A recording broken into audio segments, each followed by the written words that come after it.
And a lot of us, when we were getting ready to do the OLA, there was a lot of work by as ambassadors, liaisons, when we were, the whole sort of, the feedback, the information you got as we were refining the OLA tool, then piloting it. There was multiple pilots. But you also hear feedbacks. And in my practice, I'm at Mayo Clinic Rochester, it was very large, and I have over 40 practicing neuroradiologists. I'm also involved with Mayo Clinic on an enterprise-wide level, so I work with my colleagues in our health system, Minnesota, Wisconsin. I'm also with my colleagues in Arizona and Florida. So I got lots of feedback and lots of ideas.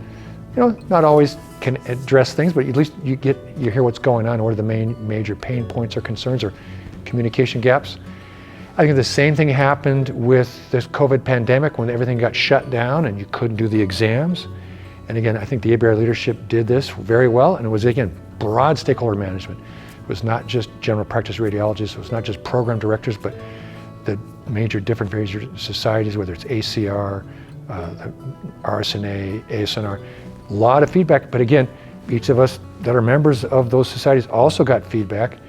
And then I definitely got a lot of feedback from my colleagues across the enterprise of how things were going.